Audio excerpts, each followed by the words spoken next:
The pilot to contact Chicago TRACON, which is expecting to hear from him. The aircraft is now northwest bound, below the Class B airspace. After 5 minutes without word from the pilot, the new controller attempts to raise him. November 233, Charlie Delta, Chicago approach. 223, Charlie Delta. We're heading out of your area and going to get to better visibility. And November 223, Charlie Delta, okay, you're just going to continue westbound VFR? Roger that. And November 223, Charlie Delta, just for your information, executive is showing an overcast at 1,500 feet, while Keegan's an overcast at 1,400. You have DePage, and I'm looking up Rockford right now for you. And Rockford is 700 feet overcast. At this point, there's no indication that the pilot is having trouble controlling the aircraft, though his somewhat confused interactions with the controller indicate that he's under considerable stress. The page is where we'd want to go, but it seemed like it was lower than 900 feet or 1,000 feet. Yeah, DePage right now is showing overcast at 900 feet. Roger that. If that's the case, I think we'll just head to DePage. DePage is IFR. Roger that. I apologize. I was thinking it was 800 feet. Where was the closest one to CFR? And November 223, Charlie Delta, the closest one I'm showing is executive. And like I said, that's showing an overcast of 1,500 feet. Roger that. We'll head towards executive. Can you remind me of their call letters? Papa, Whiskey, Kilo. Roger, Papa, Whiskey, Kilo. Number 77 Whiskey, and climb and maintain 2,400. Roger, 2,400. It was up for 77 Whiskey. We're at 2,000. Number 77 Whiskey, affirmative. 2,400 for me, please. 77 Whiskey, right up to 2,400. And I think someone else read back the 2,400. That was for 77 Whiskey only. Number 223, Charlie Delta. 223, Charlie Delta. November 3, Charlie Delta. I just want to make sure that altitude restriction was not for you. Roger, 2,400 and hold. Negative, 223, Charlie Delta. That altitude was not for you, sir. Maintain VFR. A few minutes later, the pilot tells the approach controller that he's changed his mind about landing at Pewaukee. And Cirrus 223, Charlie Delta, Executive ATIS information. Victor is current. And let me know when you can navigate direct. And would you like flight following? At this point, I don't want to mess with the weather. I'm going to get out. I don't want to get stuck in here. Cirrus 223, Charlie Delta. Okay, so you're no longer inbound to executive? No, we've navigated out of your airspace. Cirrus 223, Charlie Delta. Frequency change is approved. Roger, 223, Charlie Delta. By the time of this last exchange, the pilot has turned left to a westerly heading, possibly to continue the search for a VFR field, possibly in preparation to head home. A minute later, he begins another turn, this time to the right. The turn becomes a descending spiral, which continues until radar contact is lost at roughly 900 feet AGL. On the ground, witnesses report hearing what sounds like an airplane doing aerobatics. Seconds later, the doomed Cirrus emerges from the cloud bottoms in a 70-degree dive. As the onlookers watch helplessly, it plunges to the ground and disintegrates, instantly killing the pilot and his 3 passengers. Hey, you guys remember that 223 Charlie Delta? Can you have calls, find someone to talk to him and call me back really quick? It's kind of important. 223 Charlie Delta. A guy out of DuPage is having problems. Yeah. Is he the new executive okay? No, he decided to go on his own. Last we saw him, he was about 5 north of Lake in the Hills, northbound, and I lost radar on him. He was like 1,800 feet. The crash of Cirrus 223 Charlie Delta is a tragic, but sadly typical example of the kind of accident that kills more pilots than thunderstorms, icing, and all other weather phenomena combined.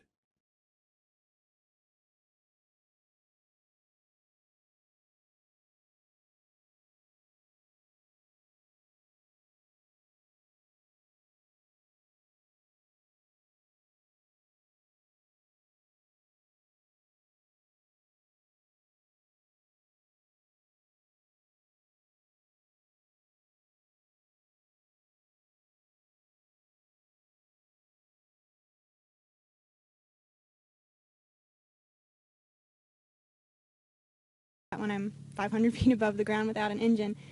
Also, I wasn't nervous because we were at 3,500 and then 4,000 feet, so I felt comfortable. And I don't know that I could replicate that if I lost my engine at 500 feet on the ground. I think I would need to practice it a lot more, especially so I could do it looking out, because that low, no engine, I'm going to need to be looking out.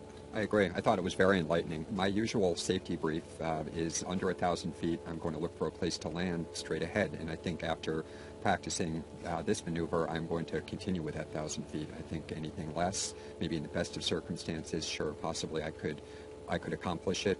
But the 1,000-foot margin is what I'm going to continue to use. Not an easy maneuver.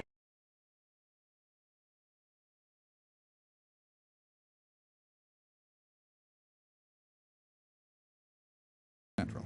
Now, progress is slow. Strong winds aloft out of the southwest push ground speeds into double digits, and weather looms ahead. A strong north-south line of thunderstorms between the aircraft and its destination. At 8:20 p.m., the pilot is handed off to Houston Center and discusses his plans with the controller. Houston Center, good evening. You got November 3590 Tango with your level at 8,000. 3590 Tango, Houston Center, Roger, left canal, altimeter 298A. I hesitate to talk too much about the weather. Your speed, it could change altogether the time you get there. But as of the current moment, the worst of the weather you have to face, I believe, is in a line from about 30 miles due west of College Station up to the north as far as I can see. All right, yes, sir. We're watching on the next rad, so we're just going to play it by ear.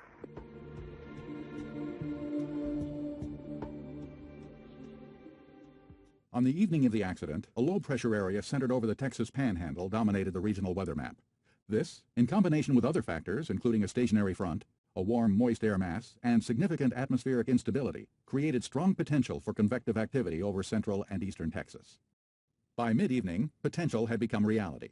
By the time the pilot crossed into Texas, a long line of storms was slicing northeastward toward him at upwards of 45 knots. 2 convective signets had already been issued by that point, the first at 7:55 p.m., the second 1 hour later. Both warned of a fast-moving line with severe embedded thunderstorms and tops above 45,000 feet. The pilot was notified of the second segment by Houston Center. It's not clear what the pilot knew about the weather prior to the flight. He did, however, have a Garmin 696 GPS receiver and an XM satellite weather subscription, which allowed him to overlay NEXRAD radar on a moving map and access a variety of other weather information. Whatever his earlier knowledge, though, it's clear that by 9 p.m. the pilot was well aware of the line of precipitation between him and his destination. What's less clear is whether he grasped the true level of danger it represented. Given the outcome of the flight, the following discussion during a shift change at Houston Center has an ominous tone. I had a little talk with this fellow. His route goes right at Leona and goes hard back up, and he pretty much shook me off on anything I wanted to do. He said he'd rather just play it by ear. Okay. In his defense, he's really slow, and it is moving north. Mm-hmm. But at some point, you may want to talk to him.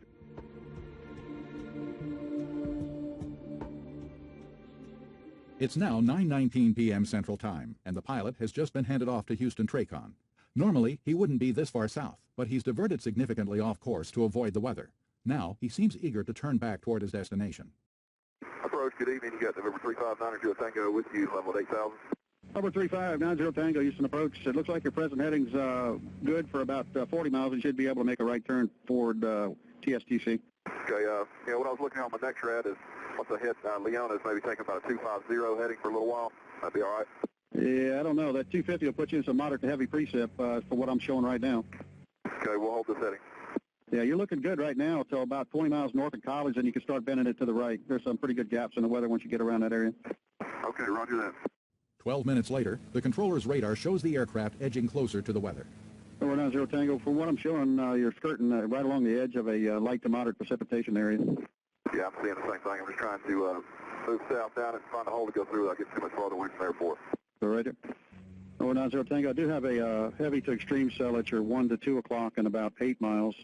Looks like once you get on the backside of that, you can make a right turn toward TSTC. Roger, sorry, you will just hold this heading right here until we get south of that. That works for me. Another 5 minutes go by, and the aircraft is now very close to the area of heavy precip the controller mentioned earlier. 90 Tango, you getting any lightning off the right there? No, I haven't been seeing any, but I'm going to be going left about 15 degrees here for just about 2 or 3 minutes. Okay, that's fine. As you're able, you can turn right direct to TSTC. Okay, I'm showing pretty good storm here to my right that we're about to be passing. I'm going to turn right after that. Okay, that's what I'm showing. 5 minutes later, the controller is advising the pilot that more weather may be moving into the Waco area when he notices something odd on his radar scope. Over 35 Nitro Tango, Houston. Yeah, go ahead, Houston. It looks like you made a left 360 on me. What's going on? And over 90 Tango, I show you headed right into the heavy weather now. I would suggest you turn back right to about a 220 heading.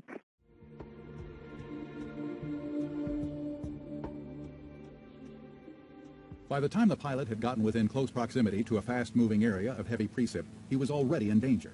But exactly how much danger depended on just how close. Around severe weather, relatively minor changes in location can mean major differences in flight conditions, which is one of the reasons why light aircraft in particular should stay well away from such weather. In this case, it was close proximity to the storm that brought a small but important detail into play. The data link radar display the pilot was using does not provide a real-time picture of the weather. It typically takes several minutes for the next rad ground station to complete the scans necessary to build an image, and added to that is the minute or so it takes to transmit the image to the aircraft. The total time lag that night varied between 6 and 8 minutes, a long time around storms moving at 45 knots. It's not clear what understanding the pilot had of this, but even if he knew about the possibility of significant time lag, there was another potentially confusing factor.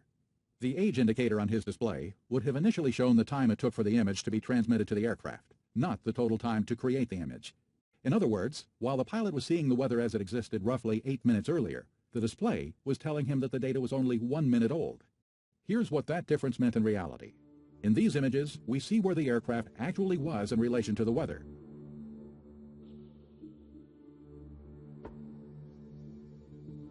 And in these, we see where the pilot likely thought it was.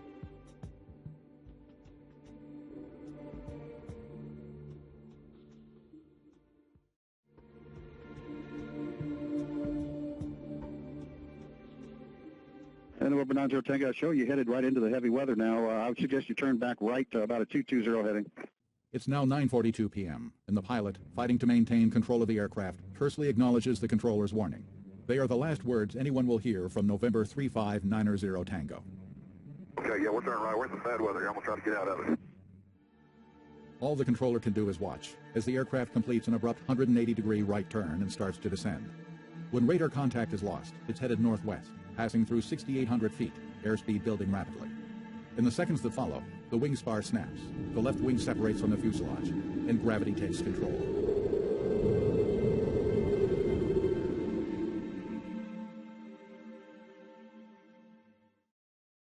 There's nothing new about thunderstorm-related accidents.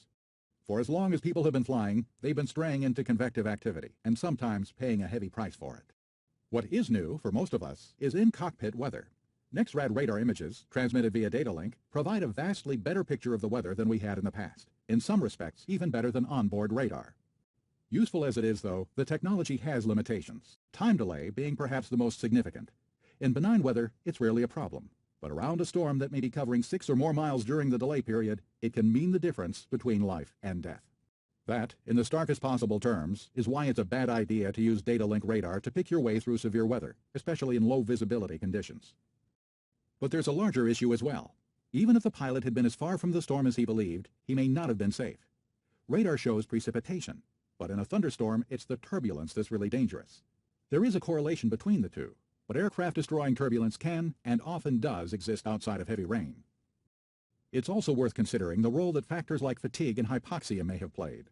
There's no way to be certain, but after almost 9 hours at relatively high altitude, it seems likely that the pilot's judgment was impaired to at least some degree. In short, there are several lessons for pilots here. Awareness of data link time lag is important, but more critical is a healthy respect for the sheer power of severe weather. If a system is moving faster than 15 or 20 knots, if it has tops over 30,000 feet, if a convective SIGMET has been issued, don't get close enough to make time lag a factor. Steer around the whole area, or land and wait it out. Stay aloft. So in that circumstance, the best thing to do is to say, well, if I've got an open area, let's put it on the ground.